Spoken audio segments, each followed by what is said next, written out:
Hey, good evening. Thank you for joining us on the Thursday Night Hockey Show. My name is David Valente, and joined, as always, by Travis Aurednik. How you doing, sir? Happy, Good, man. happy birthday. Thank you. Have you been spanked yet? I'm not. It actually hasn't been the best day. Oh, well, that sucks. Yeah. Yeah, one of the guys that I played music with in college got shot and killed last night. So Oh, geez. I'm sorry to hear that. it's been a weird week. Dang. Hmm. Well, to get rid of that bad news, let's talk about some hockey, man. Let's talk We've about got some hockey. worse news. What's that? That kick. Oh, yeah, that was so we're talking That was a about kick. It was a very kick. bad kicking motion. It was always a kick. It was a kick whenever Carlson did it in San Jose and knocked him out of the playoffs. It was a kick whenever Toronto did it and knocked him out of the playoffs. Yeah. A kick's a kick's a kick. We got to pick one. It either is or isn't. Yeah, so we're talking about game 1, or actually game 2 of opening night, where Vegas was playing Seattle in their debut game. Seattle had crept all the way back to 3-3, and less than a minute later, there was a pass across the crease and very clear kicking motion. Was that who was the goal scorer in that one? It was the captain. Yeah. Why am I? Salt. No, not Marshall. Not Martinez. Anyway, Carson. Right? No, it wasn't Carlson. It was anyway, there's a puck. It got kicked. it was the same kicking motion. You're right. It does kind of leave a bad taste in the mouth if you're a Seattle fan or you're watching hockey because you're interested in Seattle getting a new team. You're a brand new fan, and to have that happen. Was it Pacioretty? Wow. Yeah. To have that happen, I think was it was a downer for Seattle, and yeah, it was great for the Stevenson. Stevenson. Oh, okay. Yeah, there was an assist to Mark Stone and an assist to Pacioretty, and the shot was deflected. That's the shot type according to deflected the NHL app. It wasn't. It was kicked. It was kicked. It was kicked. He turned his skate and he slid it towards the puck. Angled his foot out and he was still skating forward. So it was a very smart play. It's BS, dude. Yeah, it was BS. If he hadn't turned his skate and it hit his skate and went in, I wouldn't have had a problem with it. Or if it wasn't he turned his skate and then moved his skate towards the puck looking down at the puck, looking directly at the puck like it's a soccer ball. Exactly. And then he kicked it like it's a soccer ball, and then it went in the net like it's a soccer ball. Yeah. So let's talk about tonight. So we've got a nice plethora of games this evening. Your team is starting out. They're playing Columbus. That game is starting. Is that what you're watching this evening? So I already am not super happy with the new NHL situation. Before I could watch Columbus games, I guess now I can't. I have Suddenlink, I have basic cable, and it is on BSOH and BSAZ. So Bally Sports is the only place you can watch it. So unless you have Bally Sports and you live in West Virginia, you are an exclusivity area for Pittsburgh, which means Columbus can't broadcast their games. It's the same thing with for me. I get both. I can't watch any of the Columbus games, and I can't watch any of the Philadelphia games. And I don't care about not watching the Philadelphia games. But yeah, I think Pittsburgh is probably one of the worst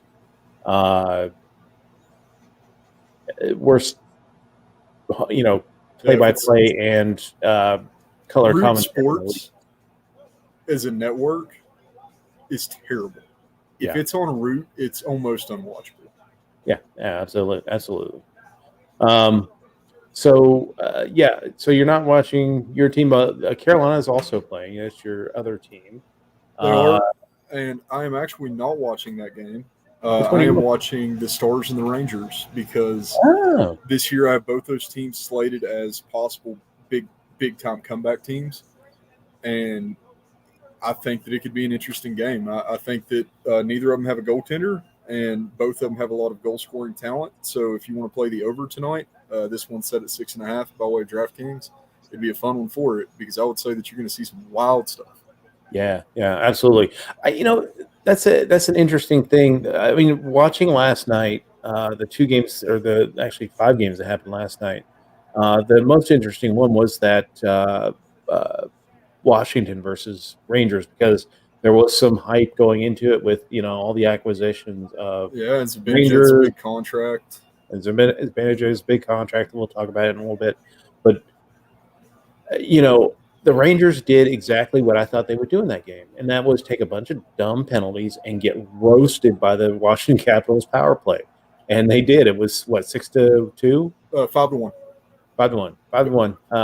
Alexander Ovechkin gets 2 goals, passes Marcel Dion for, what, can't remember, like 6th or 7th place on the NHL goal scoring list.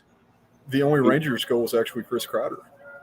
Yeah. Which is a name that, I mean, I understand he's a staple of the Rags. Like, nobody really has disputed that. I just didn't really expect to see him so soon, I guess. I was hoping that, Zibanejad would come out hot and go for 2 or, But you know what? He did that last year. Like, he started slow. He was awful. They were roasting him right until till a hat trick. And then the second hat trick. Well, no, it wasn't even a hat trick. It was like a 5-goal game in the end. He just went off. So you got a hat trick, and then the next night was the 5-goal game. Yeah. I mean, and then he got another hat trick the following week, and everybody's like, okay, hockey Jesus. Yeah. What Zibanejad will you get coming out of the gate here? And the other really weird thing that the Rangers did in that game last night was starting Georgiev instead of Shesterkin. Like, why? They're still hoping that Georgiev is going to be a 1A. And I think that a lot of that has to do with his contract running up and they can deal him out. Yes, but, I mean... Don't start him against the Caps, though. Yeah, especially when you're going to do something like that, it's a high-intensity game where your team is probably going to take penalties. Don't put your 1A in there. Put your one guy in and go with that. I still can't figure out why the Rangers went like that, and I'm kind of worried if that's how they're going to manage this team this year. This is the type of team that's going to play. Are they going to be disciplined enough to win games? I think they're going to feast on some of the lower teams like Columbus and even Pittsburgh at this point. I don't know if anybody's going to feast on Pittsburgh. Pittsburgh scared me. You know what? I will tell you what, that I don't think it was more Pittsburgh being great than Tampa showing every bit of being hungover from 2 consecutive Stanley Cups. I mean, remember, they've won two Stanley Cups in less than a calendar year. And that's a lot. We're talking about absolute world class. I mean, most of that team is Russian. Those guys in the KHL play 300 games a year. If they take a night off, that's not a big deal to Tampa. Tampa will be in the mix at the end of the season. Anyway. Oh, absolutely. But I think I'm more concerned about Pittsburgh being in the mix at the end of the season now. Because I mean, that was a good performance. It was a good performance. I'm not going to put too much stock into, the first game of the season. Now it could be that maybe Pittsburgh does come together with Crosby out and Malkin out. Now Jake Gensel. Two fairly significant names this week were put on the COVID list. Nathan McKinnon was last night. The night before was Jake Gensel. And, for a team that did not get any of the COVID issues last season, which was Pittsburgh, it hits them early this season. Although I don't think it's going to be as bad as what happened to, say, New Jersey, Dallas, Buffalo. where they're gonna. I don't think we're gonna see that this year, where you're gonna see teams getting a week off because there's a bunch of COVID cases. Yeah, man, and I think that everybody's kind of leaning the idea now that COVID protocol lasts 2 days and a negative test. Yeah, That seems to be the standard for most sports. That's what they've went to. It's not now you're off for a week. It's we will give you 2 days. We will give you a test. You come back negative, and you play the next night. yeah. So now it's more of like a mild inconvenience, more so than a season-changing thing, unless it's every night. Yeah, unless they get symptomatic, I don't think that's going to be a big issue. Yeah, hopefully McKinnon's able to come back. Because the other piece of news that came down tonight was that one game and a 2-game suspension for Gabriel Landeskog last night, boarding Kirby Dock in a game that Colorado was handling very easily at that point. So, if McKinnon can't go in the next couple nights, then perhaps, that 2/3 of that line is going to be on the shelf for the Avalanche. Now, yeah, and their next game's against St. Louis. Well, then they'll probably still get like 6 goals. Yeah, but it looked good last night, man. I tell you what, dude. Looking at the history of Kirby Dock.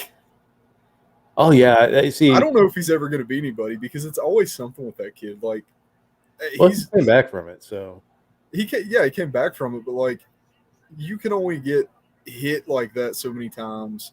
You can only snap your wrist in half so many times. What was it that happened to him before juniors? Like, he was playing in minor league and he got his knee like broken. Yeah, he's not starting off on a good foot, No. And speaking of injuries and a frequently injured person, got word that Zach Bogosian for the Lightning is out 4 to 6 weeks with the lower body injury. That was the thing in Buffalo with Bogosian. Like, he'd play really well for a month. And, he's a very physical presence on the ice. But that physical presence takes a toll on Zach Bogosian. He's out for 2 months. So you get a good month and then he's out 2 months. And that was what frustrated the Buffalo fans with Zach Bogosian. I mean, he's a local guy. Should have been a feel-good story about him being here. And people were just so frustrated with him. And it's really just kind of the byproduct of the game that he plays. Like, he's a physical guy. And when you throw hits like that, his body is just not meant to take that. Yeah, man. I think we're going to have some interesting games tonight. Yeah, let's take a look at the schedule. Let me bring that up. Arizona's playing Columbus. I think that's a for-sure win for Arizona no matter what. I don't see anything positive coming out of Columbus this year. Sorry, BT, if you're watching this. I still love you. You've got Toronto, Ottawa. I don't think that really needs our commentary to figure out. Teams might have a little bit. A couple teams that might have a little bit of an advantage tonight, although I'm probably not. My Buffalo Sabres are playing Montreal. Montreal came off a tough loss last night, 2-1 to Toronto, and Toronto playing last night, winning, but they get the back-to-back with Ottawa, who's playing their first game. Florida, Pittsburgh, that should be an interesting affair. Let's see if Pittsburgh can, keep that roll going that they had opening night. Dude, I hate Pittsburgh. I love to see it though because they don't have Crosby, they don't have Malkin, and this is like the best underdog success story ever if they actually can pull something out. Because I'm not sure where they're getting it from. Yeah, I mean they have to really kind of repeat it a couple of times before I really kind of buy into them sustaining this. And they're basically a third skating, so he might be back soon. So yeah, they're a third, fifth, and sixth line team. Yeah, and I'm here for it. I mean, good for them. I got Dallas over the Rags. I think that's a pretty safe one. My Sabres are underway now. Yeah, Dallas is getting ready to start. Their Mr. Ranger died. Yeah, so they're doing the little ceremony for him. There, Buffalo had a couple of players die over the offseason. Fred Stanfield is the biggest one. that had the longest career in Buffalo. So they had the big focus this season for Buffalo is Rick Jeanneret retiring. So this is one of his 20 games he's calling this season. If you never watched a Buffalo game, he's the only reason this has been palatable over the last 10 years. Yeah, get one in before he's gone. Just Yeah. so you did it. Yeah. He's just a joy to listen to. Makes the game entertaining. Got the Owls in Carolina. I think that could be a fun one. That should be a really good clash. See what Carolina's actually made of with, I mean, a few pieces gone. They didn't really do much, except now we have a major change in goaltending. It's the goaltending and Kotkaniemi. And I don't even know if Kotkaniemi is going to play this game. Yeah. Sebastian Aho was named a alternate captain, I believe, for Carolina this season. So, maybe, having a fellow Finn to take him under the wing, I think maybe what he needs. I hope so. Yeah. I would like to see him do well. We got Tampa, Detroit. That's a joke. That's a joke unless Tampa is still hungover from game one. Dude, if Detroit beats Tampa tonight. We remember last year Detroit played Tampa pretty tough a couple times. The only reason that I have any interest in Detroit at all, is watching Nedeljkovic take shots like crazy. It's going to be a low-scoring game if Tampa does beat them. I'm really confident. I think that Nedeljkovic can stop pretty much anything if he's the starting goalie. And this isn't really even wasting it. This is whenever you want to find out what he's made of, because this is the number one rated team in the league. So yeah, I think that is going to be one of the biggest regrets for the Carolina Hurricanes franchise is giving up on Nedeljkovic too soon. It's already one of the biggest regrets for the Carolina Hurricanes fans. Yeah, the fans I'm sure are not happy. The fans were mad. And it's so weird too, because I'm in a lot of groups on Facebook and other places pertaining to hockey. And whenever you see a big trade or a big giveaway, in this case, usually you're met with immediate outrage. It's like, what's wrong with this front of house? Like, why would this make any sense? Who approved this? Who do we need to burn at the stake? Where's the pitchforks? Carolina does have a good concept of hockey. Carolina fans at this point do understand what is happening. Yeah. We were dumbfounded. We didn't know what to do. A lot of people thought that it was like a sick joke. Well, I mean, that was the thing. Like, one of the strengths of Carolina last year was goaltending. Yeah. And we just got rid of everyone. Like, what are you guys doing? And he brought in Freddie Anderson, which he's a decent goaltender, but it's a long shot that he's going to perform without that defense in front of him. I think that half of Freddie Anderson's performance in Toronto, which is good, but not, not top three, is the fact that he had that Toronto D-line. And I don't know, man. I really hate to see Nedeljkovic go. The only thing that I could say is I wish he went to a cup contender team so I could watch him win one. Yeah. Which is sad whenever you hit who knows what happened with Detroit. Yeah. Not this season, but, I mean, it wasn't going to happen in St. Louis. Yeah. In 17. So, yeah. I don't know. Weird things happen. It's hockey. But I mean, Detroit's got some good building blocks. I think that Moritz Seider guy is going to be a stud on the back end. And they're really doing a good job of trimming the fat. They got rid of the Mantha contract, which I think is fantastic. I love Jacob Verana. I think that he's an overtime hero if there's ever been one in the 21st century in the NHL. So hopefully he can stay healthy. I mean, that's the big thing with him. It's pretty much all those guys, though. Yeah. Detroit, it's just an injury-prone team. Everybody on it's injury-prone. Half the time the roster's out. They're drawing guys up from wherever they can get them. We got Seattle and Nashville. Yeah. I do think that we're going to see Seattle's first win in the league tonight. If not, then something is seriously wrong, and they might as well just go hang out with Detroit and Ottawa.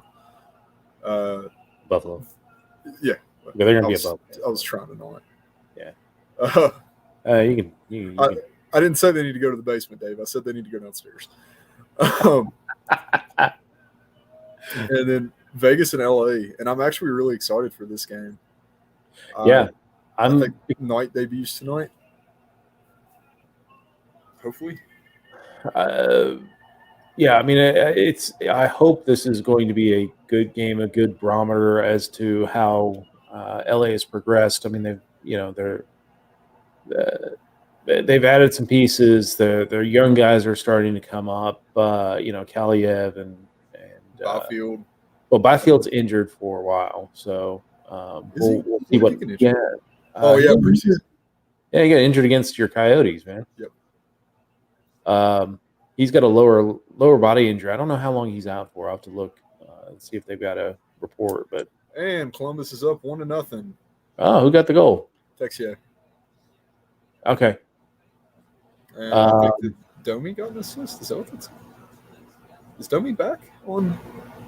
Yeah. He did sign a contract this year. It was pretty early in training camp. Yeah, Domi got the assist. Nice. All right. So it was a tip in, which sounds about right for just tip for us to not stop anything. That's usually the fastest way to a Coyote's heart. Just tip in. So big contracts. Yeah, so we've had some really big contracts over the last couple of weeks, even before the season started. But this week in preseason. Yeah, the Quinn Hughes and Elias Pettersson signed. Pettersson's is a little bit lower. He's got 7.3 million annual average value, and that's only 3 years. So that was actually not a bad contract for the Canucks. The Quinn Hughes deal, I'm not mad about that one either. That's a 6-year contract at 7.8 million. That's pretty good value for a guy like that. And that's probably going to take him kind of close to his free agent year. So, yeah, and I watched that game last night, the Edmonton Vancouver game, and dude, Vancouver looks good. Pettersson looked particularly good. Quinn looked phenomenal. So I think those guys are doing a good job of showing their worth. OEL got his first goal last night as a not Coyote. There you go. He scored the first one to come back for a 2-0, and it actually went all the way to a shootout, which Edmonton did win after 5 rounds, which was surprising. The biggest person last night that surprised me was Markstrom. Markstrom was incredible. Especially in the shootout, which he's known for being awful in shootouts. I mean, the guy was a brick wall, dude. He put everything down. Mike Smith was a little bit better. But, looking at the talent that was shooting against Markstrom and looking at the talent that was shooting against Smith, I still would say that Markstrom was a better goalie there. I did see a highlight goal from Hyman, Zach Hyman. Yeah. That just Hyman's addition is going to make that first line even deadlier. I mean, Hyman's a decent player. God, fucking Jeff Skinner. Sorry. Also, if you want to see that's a little early in the season for me to drop that one. You want to see some fights tonight? I guarantee you we're going to have at least 2 good ones out of this Rangers-Dallas game, because Dallas is playing like it's just 4 lines of Radulov. Oh, nice. They want to kill. Like Arlo Guthrie, Alice's Restaurant. Like, they want to kill. That's kind of fun, especially because Brendan Lemieux's not on the Rangers anymore, so they don't really have anybody to fight. Oh no, they have what's his face, Ryan Reeves, and brought in Barclay Goodrow. And Barclay Goodrow and Sammy Blais. I mean, they've got fighters now, so it might. I wouldn't even call Sammy Blais a fighter. I'd call Sammy Blais a punching bag. Well, he'll take the penalty, but he's not going to win the fight. 5 minutes for receiving. Yeah. The Sabres, I think they just blew a power play. Yeah. The Sabres blew a power play? Yeah. Oh well. But that was me. but yeah, so other contracts that have been signed recently. Alexander Barkov got 8 years, $10 million. Again, Deserves it. that's a value contract. Oh, hold on a second. Buffalo scores, and it's Poso. I'm going to assume that you've had that horn since we started doing this podcast, and you just never had a reason to use it. Yeah, pretty much. I do have other sound effects. Which one's this one? Fucking follow the guidelines. Oh, it's our governor.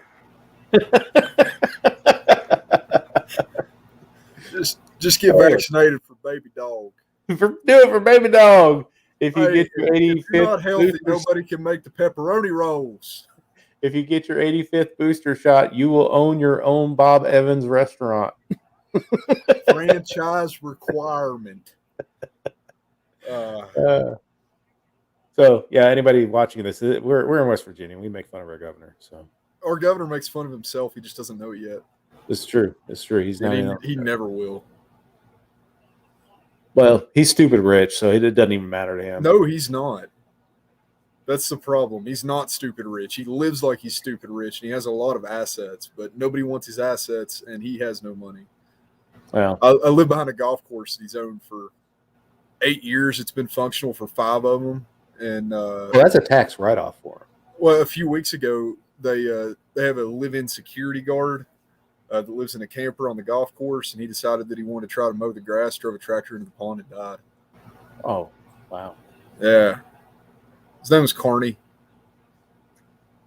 Dang. Claimed he's a Navy SEAL.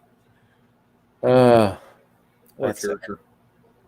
Hats off for Carney. Yeah. All right, play ball. Yep. All right, so 1-0 Buffalo over Montreal there. Kyle Okposo with the goal. Ooh, we can update the screen here, see what we got going. I don't know who that was.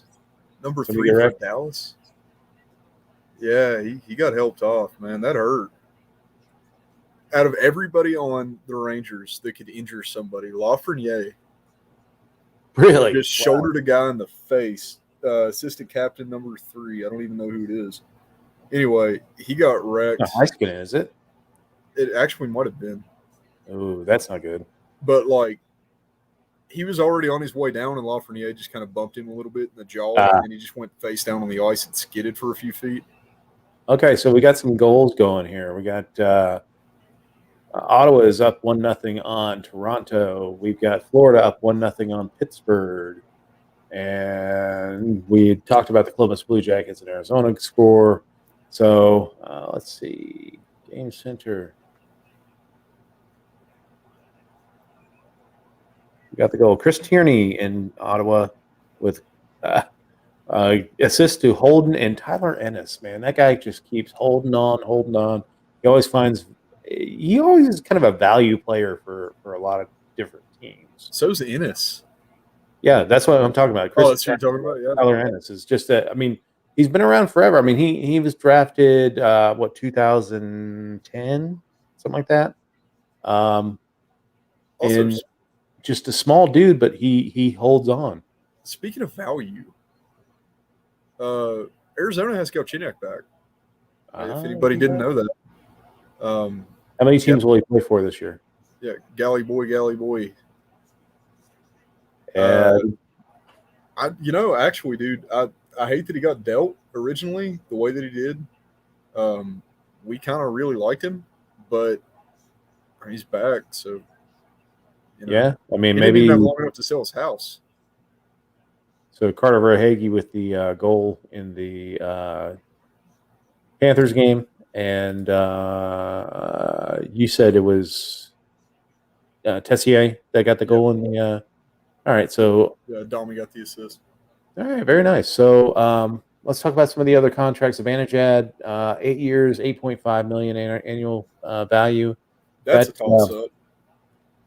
I think he's a little too old for an 8-year contract.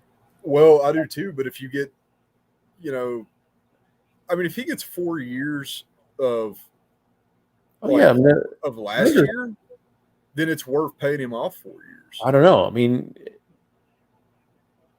it's worth, the goals, but if you're getting the goals all in one game or like 3 games, then there's an issue because, I mean, he was good outside of that. He just wasn't it hat wasn't trick every night good. He was still a decent second line ish sure.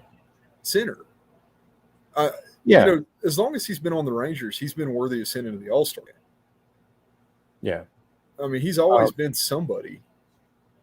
He was overlooked a lot of last year because of Panarin at the start of the year. Everybody forgot that Mikko existed. And then Panarin got injured, and then it's back to playing ball with Mikko. But, I think actually, man, he's a lot better than he's given credit for. Oh no, I don't think he's. It's not that he's not a quality player. It's just, if he gets off to another slow start this season, there's going to be a lot of worry in New York, and that media pressure is really going to start pouncing on him. And I was thinking when we were talking about Frederick Anderson earlier, perhaps he does do a lot better in Carolina because he's not under the Toronto microscope. Well, that's true too. Maybe he does. That pressure of every goal that you give up is that much bigger because it's in Toronto, and that the media is just eating you alive every time you have a bad game. That pressure's off. Yeah, I mean, I'm definitely interested to see what he does. Again, right now, I mean, I don't know if it's just my lack of experience or know what I'm doing whenever it comes to watching hockey. Last year kind of made me wonder if I have any clue at all. I know it's been weird the past few years, but Hey, you've been fine, man. well, kinda. I couldn't gamble last year, that's for sure. Wow. I don't know, man. There's so many variables. I think that COVID protocol is a big one for morale. Yeah, If you lived in Calgary right now, you'd still be 100% locked down all the time. You can't do anything but practice and sleep. And I feel like that would be extremely demoralizing for anybody. yeah, sure. So maybe going from Toronto, where it's still like, yeah, you can go to the bar, but you can only take your mask off if you're taking a drink, and half the stores still aren't open, to going to Carolina where what mask? Yeah. Like I think that could be a big deal.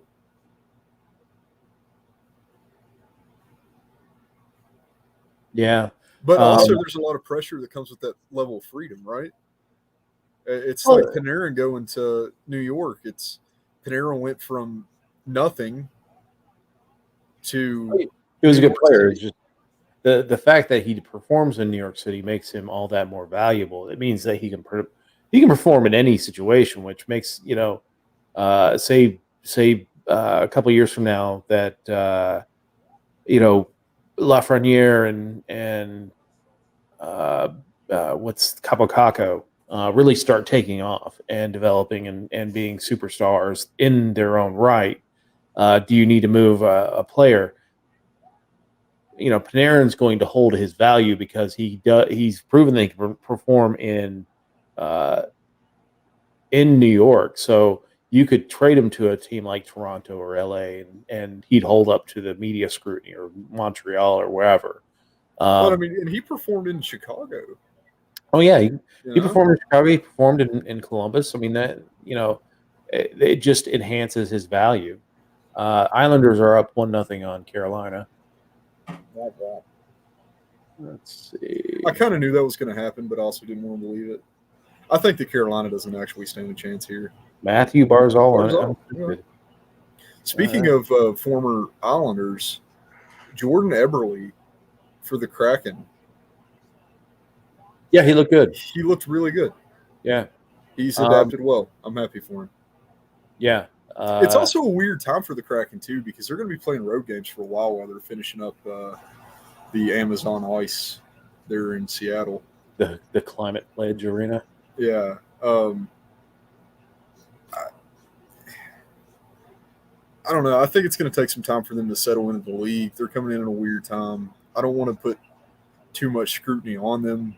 I understand that obviously I'm not a big fan of their entry draft. I don't like most of the people No. that they got. I think that Everly is one of the only good decisions they made. And of course, Gruby and some of the other decisions that they made. But pickups in the free agent. Their pickups in the in free agency were pretty good. I mean, I didn't mind it. Any of the guys that they picked up in free agency, like Vince Dunn and I like the Grubauer and although Dunn did have kind of a shaky night the other night, but I'm not too worried about. I don't have major expectations for Seattle. I think they're a little higher because they're in a division that does have so many right. bad teams in it. But I think they're going to get their wins. I think they're going to be a middling team. They might make the playoffs if things fall right. But that's kind of what commentary said too. Was they're in the best division for a beginning team to be. Oh yeah, absolutely. So yeah, we'll see what happens with Seattle. That was, but the nice thing to see was that they went down 3-0, and they came all the way back. That was one of the things that they said was going to be a tough thing for Seattle. Was they're a defensive team, and if they get down early, it's going to be hard for them to come back. And they were able to prove that they can come back and make a game of it against a very tough opponent. So. Absolutely one of the toughest in the league. Yeah, if you're going to take away something from that game, it's going to be that they came back and they made a game of it, and just the fault of a really awful call, they are they lost that first game. So the NHL itself confused me with allowing that call to happen. I mean, you had kind of talked about this. Yeah, I don't understand. You have a team that you're trying to form interest around. Vegas already has a fantastic following. If you got into hockey in the past 5 years, Vegas is one of the top pick teams to go in for. They're entertaining. They have good players. They do a lot of things exactly the way that you would want them to. Vegas didn't need that win necessarily. And to make a bad – for Vegas to not win – we got a goal in the Carolina game. Carolina's tied it up. Hey, but it's Aho. It just happened, so there's no scoring. Oh, we'll find out.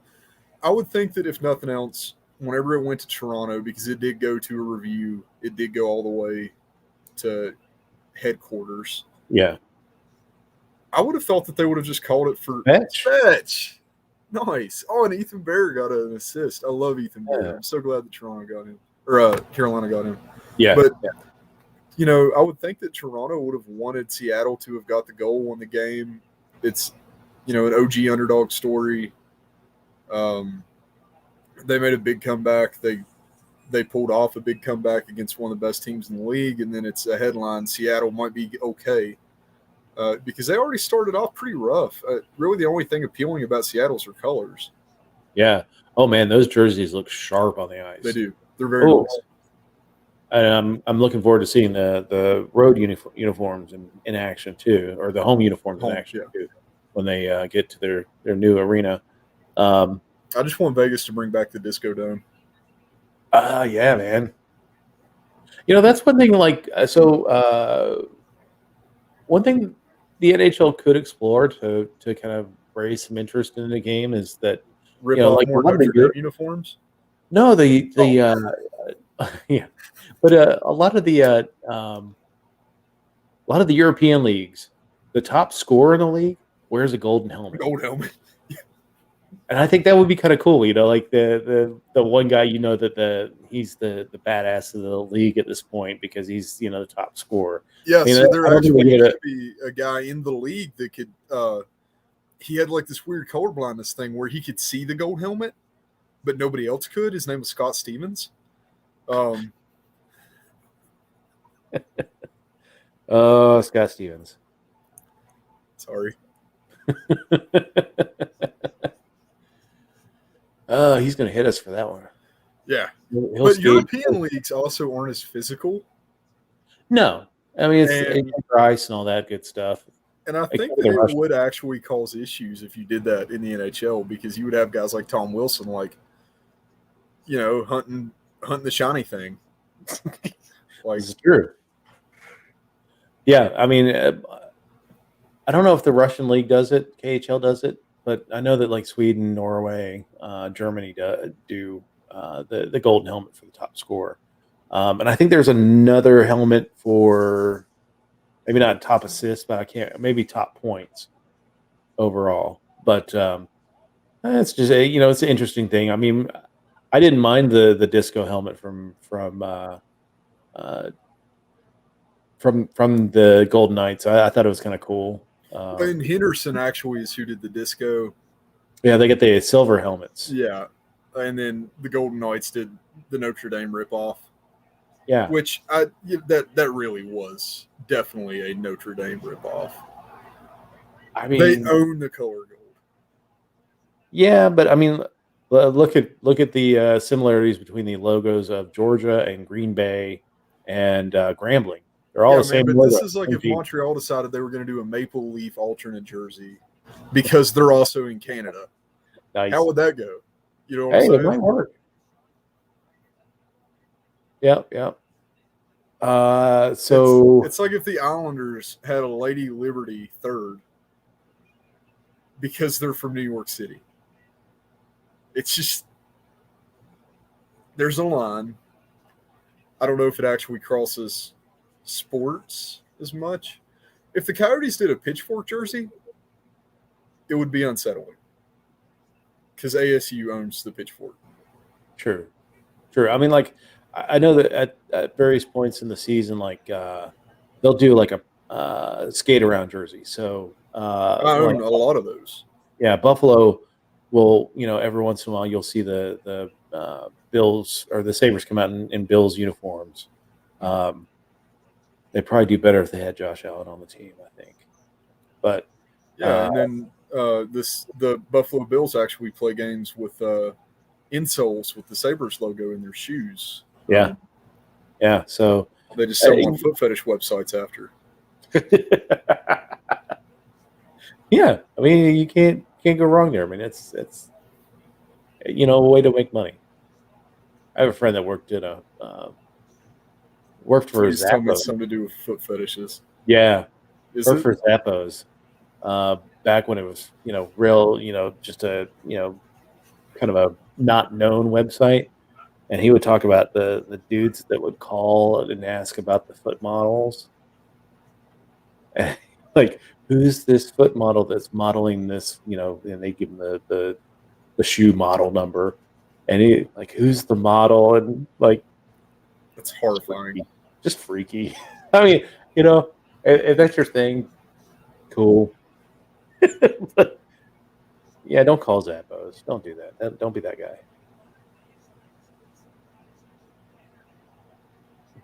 Sabres are looking not bad. I mean, Jeff Skinner did have a kind of horrid turnover on a power play, but other than that, they're not just getting hemmed in their zone and worked over on the board. So Columbus is up by 2. Uh-oh. CBJ. Oops, I did that wash. Go back.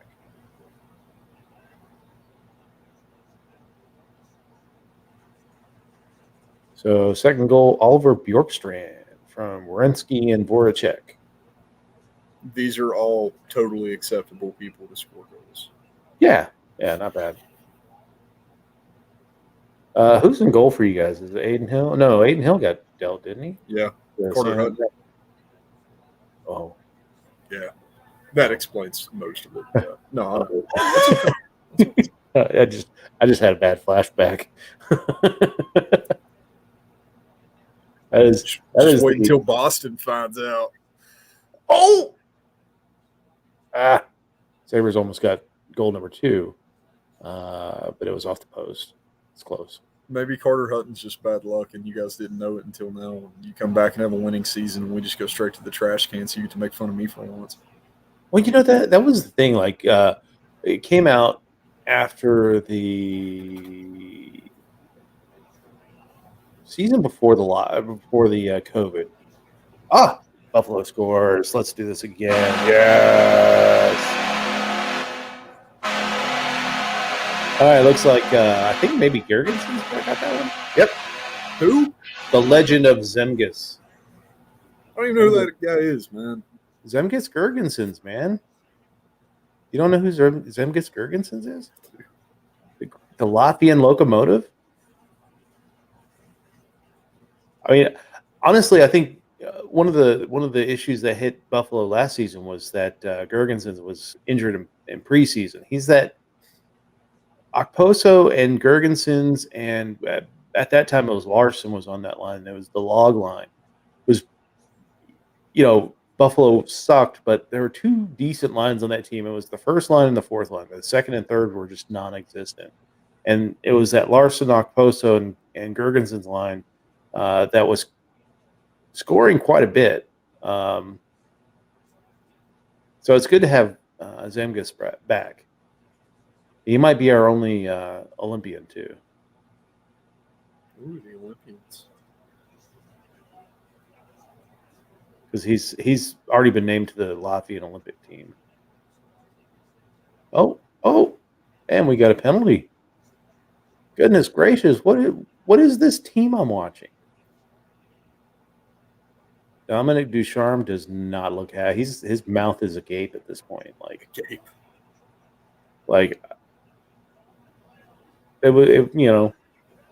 I'm the same way at this point. What is going on here? I mean, it could come back second period. Montreal drops 8, but team does not look bad. All right, and if it does go that way, they drop 8, at least I have this kind of as permanent record as to the good times of this season. But two more contracts to talk about. One of them is interesting. I think it's pretty good value. Is the Ryan Pulock contract that was signed today? Defenseman for the Islanders. He got an 8-year deal that was at $6.1 million AAV. He's been a very good defenseman for that team, and of course, Lou Lamoriello Lou and Barry Trotz are going to take the defenseman on that team. So. That's a decent deal. I don't think they're gonna. They may get to the 6th and 7th and 8th years and may regret that deal, but they're gonna get some good time out of that deal for Pulock. What you laughing at? Radulov just face planted. Jacob Trouba was trying to get his stick past him. Radulov just grabs it in his sticks, fighting for it on the ice. I'm trying to take his stick away from him. Nice. Yeah, that's what you expect. That's a Radulov move, man. You got Radulov. It just rolls off the tongue as much as any Russian word. Pretty much, yeah. All right, so we're about rolling down to the end of the first periods in each of these games. Also, other big contract. Yeah. Brady Tkachuk. Yeah. They finally got that one done. We signed him again. Okay. Yeah. So Ottawa's got a ton of cap space. I mean, they before the deal they had the most cap space in the league at about $20 million. I think after it's going to be down to 12, still a ton of cap space. And I'm not sure if the Tkachuk deal. It may not kick in until next year. And I think that's the case. It doesn't kick in until next season. So, once they don't have to worry too much about, really rubbing up against the cap. They're going to have to start paying Stützle and some of these other guys as their rookie contracts expire. But I'm not mad about that deal. It could go sideways because, he's just like his brother. Is a bit of a hothead, and it could. And his dad, Jesus Christ, his dad was awful. Yeah, well, his dad really fleeced. St. Louis fleeced two different teams off of Keith Tkachuk because Keith always went back to St. Louis after he'd sign a year contract with St. Louis. and at the trade deadline, they just deal him off to. One year it was Atlanta, and I actually saw the Kachuk boys skating on the practice rink ice. He had them out there at the end of practice. Was that before mullets were cool and they were just losers, or? Well, they were young. I mean, they were really young. I feel like they always had mullets. I couldn't see them without a mullet. They were still cute kids at that point. They weren't, throwing temper tantrums on the ice or anything like that. Yeah, not like now. Yeah, pretty much. But I can't remember. Was it New York that they also fleeced, and New York didn't even get in the playoffs that year. But yeah, St. Louis, kind of rebuilt their team after, falling on some hard times just through Keith Kachuk. Yeah, I mean they like pimped him out, but he always came back and they always took him back. Oh yeah, yeah. He was up 3-0 on Toronto. Toronto was already planning that parade, man. That's the thing, man. They plan that parade in there. Who is it? Formenton. For Mete. Oh, last second of the period, too. That's going to be something to watch, man. Who's in goal for the Leafs? Undoubtedly nobody. Because the feel-good story last night for the Leafs was that stats, here we go. So Anton Forsberg's in for Ottawa. He's throwing a shutout so far. Oh, Mrazek. Ouch. I bet Campbell comes in next period. Yeah, the feel-good story last night was that Jack Campbell, he didn't shut out the Canadians, but he got a 2-1 victory, and he was under some pretty good pressure from the Canadians last night. And it looks like both teams are kind of facing a little bit of a hangover off of last night and playing fresher teams, and with Ottawa being up 3-0 and Buffalo being up 2-0 at the end of the first. So I have a feeling that Austin Matthews is going to have a bad year. Really? Yeah. Oh, Carolina 2-1. Dang it. Yeah, I think that Matthews is going to have a rough one. Who we get the goal in Carolina for? Trocheck. Be Trocheck. Nope, Slavin. Slavin From Paul. So good, yeah. Seeing some old names. That's always nice. That's always a nice reassurance whenever your superstar.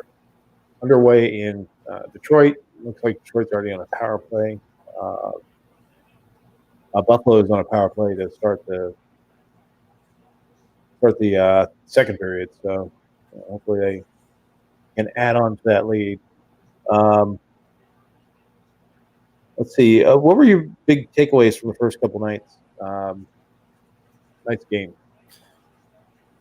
The first couple nights of games? Yeah. Definitely a big one is Seattle has really good defense already. Yeah. Grubauer looked pretty rough, but the defense stopped a lot of stuff before it got past the blue line, which was interesting. That kind of come out defense. Want to see if they stick with that. Yeah. Vancouver is not as much of a joke as they were last year by any means. They actually look really good. Even if it was against somebody better than Edmonton, they look really good. Jacob Peterson scores for Dallas. Okay, I haven't even seen that yet. Last minute of the period. You're ahead of me. Okay, there's the comment there. Okay, so I saw that. Pittsburgh, watch it. I'm not sold. Once we start getting some of their players back, see what happens. If Gensel comes back and Crosby, Crosby's already skating. He's, it's a wrist injury, so it's going to take a little bit of time. But a couple weeks they can tread water. If they can tread water over the next couple weeks, and then they get Crosby back, then really all they're missing is, what's his face, Malkin. And I think Malkin's going to be gone by the end of the season anyway. From that Yeah, so, I think that you have to quit counting on Malkin to do anything. No, Yeah. They're going to be throwing him a retirement party before it's over with. It's just. I don't think he'll play for anybody other than Pittsburgh, though. I think he'll retire before he'll move. You know what? I think because I've been calling that Pittsburgh is going to miss the playoffs. I think he gets traded to a contender at the deadline for some picks and. Maybe at the end of the year. Enough that you can retire on a trade that you're going to see more guys start doing it, though. Yeah, maybe. Oh my goodness, is that? There's an Eichel jersey I think it's the Boston University jersey. I thought somebody was walking around with the Eichel Devils jersey at the Buffalo game. Whoa. Yeah. What? Ovechkin is still Ovechkin. That's a nice thing. If you're an OV fan, I'm not. I mean, that's pretty much it, dude. There's not a ton going on other than that. We had some sad stuff happening all season too. Of course, you had the backup goaltender for Columbus down on the 4th of July. That was just odd. It's so weird, man. Yeah. Such a weird situation. And then Merzlikins' speech. Yeah. Saved his life, saved his wife, saved his baby. Guy took a bullet for him. Fireworks are dangerous, dude. Yeah, they are. It's not a joke. And then another guy that I never thought that I'd hear about him dying at all was Jimmy Hayes. Yeah, that was a shock. Yeah, big shock. Because he was so active still, like with being on podcasts and stuff. Spin Chicklets did a huge thing about him, and it's another one that was just really sus. Have they released anything about why he passed away? So. Yeah, I haven't seen anything. If they have, I know it's weird. It took a toll on his brother, Kevin Hayes, with Flyers. Yeah, that was a sad situation, and you had some of the, kind of the legends of hockey. Not like the Mount Rushmore, but some really solid players like Rod Gilbert, which is the Rangers were honoring him, and Tony Esposito, former goaltender of the Blackhawks, brother of Phil. Had a great career. He was kind of caught in that long drought that Chicago had, not winning a cup, but it wasn't because of his play. He was a really solid goaltender. He just was not on he was on a very aging Chicago team as far as their, forward core. But still, it's solid. One of the last great upright goaltenders. Yeah. But all right, man. So my takeaways. The big thing was the Seattle. I thought the Seattle comeback was very big for that franchise, just to show that, because it was very shaky first period. They're down 3-0, and it looked like they were going to get run out of the building, and they settled down and they just chipped away. Second period, they started chipping away and they started pushing back against the Golden Knights. So I think that's while they didn't win and was not great that the way that they lost. I think it was very solid for them. It was a quality to build on. Yeah, it was come back in a quality inning. Yeah, in a bad kick. Yeah, it was awful. And then Tampa just looks hungover. I'm not surprised with Tampa. It's they made 2 deep playoff runs in a row, and they did it within a year. They won the Stanley Cup in November. They turn around, they have that, that was a tough season last season when you think about it. The 56 games in, less than 100 days, and then to go through the playoffs like they did, and win another cup and doing it. Yeah, you can complain about the, Kucherov coming back and all that stuff. Still, that's you can't fault them for doing, for being hungover at this point. If it lasts into November, then you have some cause for concern. But I think they're just too talented for them to fall off that bad. I'm not too worried. They're still going to be a top 4 team in the Atlantic Division. They're probably going to finish in that second, third slot, and whoever finishes in the second and third slot opposite them are just going to hate life when it comes to the playoffs. It's really become a situation where teams are just really trying to avoid Tampa as much as possible, hoping another team takes them out. But anything else for you this week, man? I think I'm good. I'm gonna go All right, get some dinner, get some pumpkin pie. You too, man. Happy birthday, brother. Thank you. And we'll get together again next week. We'll have more news. We'll start picking our players of the week since we didn't have too many games. Not everybody's played yet, so we'll start picking our players of the week for each of the divisions, and then we'll talk about the news of the week. But All right. stop sharing. There we go. All right, brother. Happy birthday, and I will talk to you during the week. We'll share our hockey wisdom during the week, and then we'll get together on Thursday. Sounds good, man. Take it All right, easy. brother. Take it easy, man.